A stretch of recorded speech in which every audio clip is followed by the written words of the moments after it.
Okay. Uh, can you hear me? Yes, yep, feel free. Yeah, you're good to Okay. go.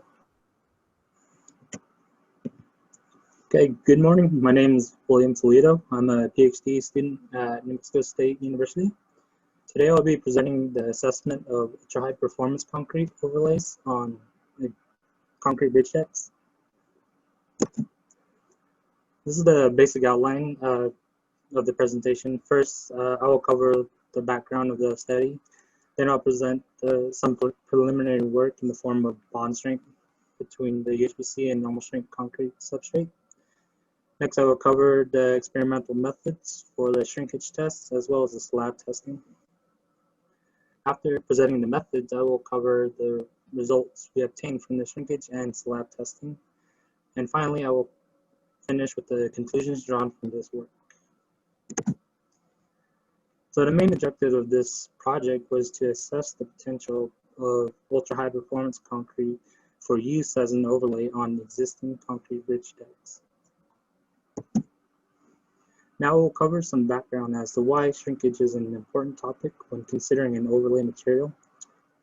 The difference in shrinkage between the UHPC and the substrate concrete can cause shear and tensile stresses at the bond interface, which in turn could cause cracks and delamination at the bond interface. The American Concrete Institute's Guide on Concrete Repair, or ACI 546, recommends using an overlay material that can shrink without losing bond. Therefore, it is important to quantify the shrinkage effects of UHPC on normal strength concrete substrates.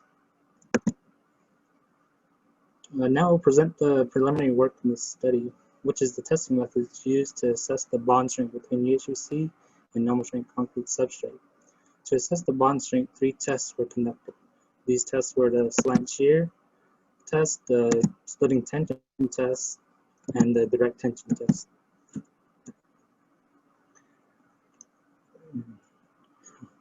Four textures were used for the bond tests. There was the lightly ground at 0.002 inches, 2 groove texturing with one at 0.035 inches and the other at 0.063 inches. And lastly, a rough texture at 0.11 inches. The texture depths were measured in accordance with ASTM E965, which is an average depth measurement. The curing procedure used for these specimens is as follows.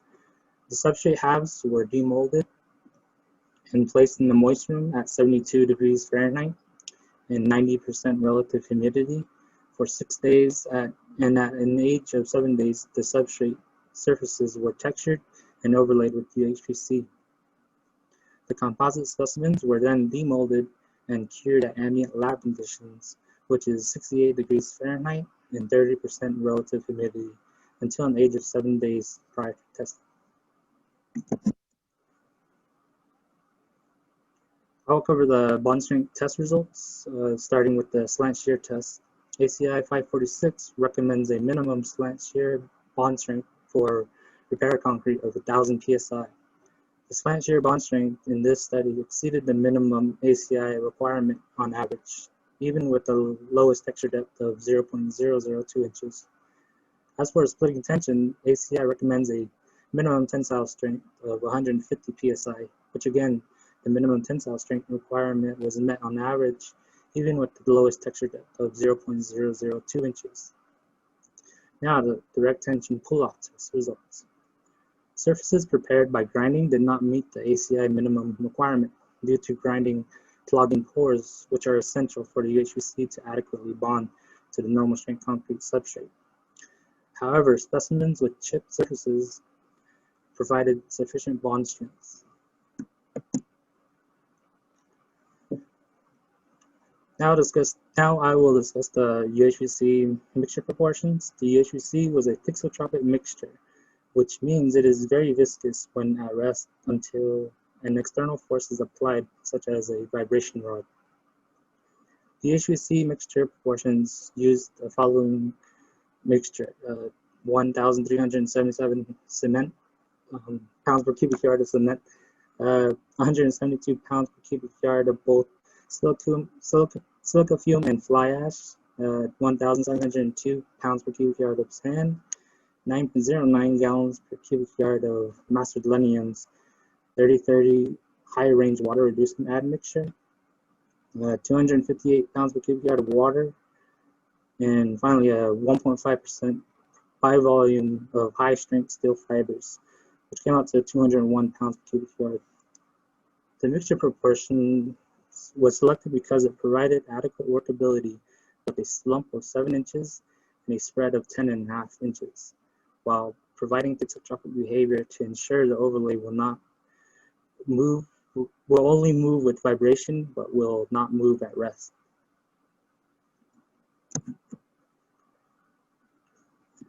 Okay, here I will go over the experimental methods of the study, starting with the early age shrinkage test. The early age shrinkage specimen was a 6x6 by 24 inch beam specimen cast in a mold lined with 2 plastic sheets separated by talc powder to reduce friction. Immediately after casting the UHPC, steel hangers held by a steel frame were embedded 1.5 inches into the UHPC specimen, 1 inch from both ends, as shown in the image on the bottom. Linear variable displacement transducers, or LVDTs, were used to measure displacement due to shrinkage of the UHPC. The test was conducted for 7 days. Longer-term shrinkage was measured to quantify the total shrinkage of the overlay material. The longer-term shrinkage specimen was a 3x4 by prism specimen with gauge studs embedded at the ends. This allowed the length to be measured using the length comparator as shown in the image. The longer-term shrinkage test was conducted for 28 days, with the specimens curing 6 days after demolding in the moist room. And at an age of 7 days, the specimens were cured at ambient conditions for the remainder of the testing period.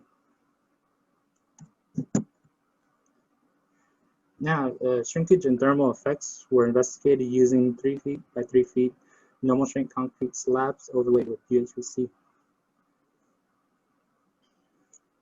There was a total of 5 normal strength concrete slabs with varied thicknesses of 4 inches and 6 inches. All slabs use the same normal strength concrete mixture proportions as shown in this table. All slabs were reinforced with either number 3 or number 4 reinforcing bars. And as shown in the table, each slab was varied such that at least 2 slabs can be compared with just a single parameter variation. The slab instrumentation is as follows.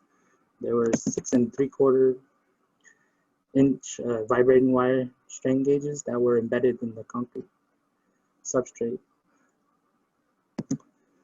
and 0.08 inch strain gauges, as shown in figure B, that were attached to the steel reinforcement. And in these images, you can see the sensor locations prior to placement of the normal strength concrete. Now we'll cover the results from the study, again starting with the early age shrinkage test. This plot presents the 24-hour early age shrinkage for 2 tests, as well as the average of those 2 tests. On average, the total early age shrinkage was about 1,600 microstrain. Although the early age shrinkage was substantial, 55%, approximately 1,000 microstrain, occurs in the plastic range and may not contribute to bond stresses. This data was also consistent with previous research conducted at NMSU by Elena and Luton in 2011.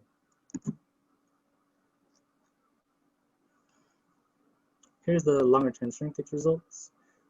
In the plot, we have the average 28-day shrinkage of an ambient cured specimen denoted by a letter D, and 2 moist cured specimens denoted by the letter W, as well as a T1 for test 1 and T2 for test 2. An important note is that the total longer-term shrinkage was less than 1,000 microstrain. This data was also consistent with previous research conducted at New Mexico State University. Now I'll present the results of the slab tests. The first comparison will be slabs 1 and 2, as shown in the table. Both slabs had a 4-inch substrate thickness, number 3 reinforcing bars, and were kept in ambient lab conditions, which again is 68 degrees Fahrenheit and 30% relative humidity. The difference between the slabs was the only slab 1 was overlaid with the UHPC. It should be noted that the gap from day 54 to day 76 was due to power loss. Both slab data had similar trends prior to overlay placement at day 37. The strain gauge value located on the top slab 1 decreased due to compressive forces induced by the shrinkage of the overlay. The bottom strain gauge value in slab 1 increased, which can be attributed to the bending effect created by the eccentric load produced by the shrinkage of the UHPC overlay. The next slabs I'll be comparing are slabs 3 and 4. As shown in the table, both slabs had number 4 reinforcement bars, both slabs had a 1-inch thick UHPC overlay, and both were exposed to the environment. The difference between the slabs was the thickness of the substrate, where slab 3 had a 4-inch thickness and slab 4 had a 6-inch substrate thickness. The first point of comparison is the strain in slab 4 was 22% greater than that measured in slab 3. In addition, the top and bottom strains of slab 4 were more similar to each other compared to strains measured in the top and bottom of slab 3. This may have occurred because the overlay on the slab was closer to on slab 3 was closer to the reinforcement. Therefore, reinforcement provided more restraint than the thicker substrate of slab 4. The next slabs to be compared are slabs 3 and 5. Again, shown in the table, both slabs had a 4-inch substrate thickness, both had a 1-inch UHPC overlay, and both were exposed to the environment. The difference between the two slabs was slab 3 had number 4 bars, and slab 5 had number 3 bars. When comparing the two slabs, slab 5 had similar strains at the top and bottom sensors. Slab 5 also had greater strains when compared to slab 3. The greater strains in slab 5 can be attributed to the smaller reinforcement ratio compared to slab 3. The final slab comparisons will be of slabs 1 and 5. Again, shown in the table, both slabs had 4-inch substrate thickness. Both had a 1-inch thick overlay, and both had number 3 reinforcement bars in the substrate. The difference between the two slabs is slab 1 is exposed to ambient lab conditions. William, we need you to wrap it up. Can you go to your conclusions? Okay. Okay, so the early age shrinkage test showed that although the shrinkage was substantial, roughly 55% of the total shrinkage occurred in the plastic strain and may not contribute to bond stresses at such early ages. The slabs experience less shrinkage when more steel was provided. And the last conclusion came from the observation that the thickest slab experienced greater shrinkage than thinner slabs, indicating that reinforcement ratio is more important than reinforcement area. Thank you. Okay, do we have any questions?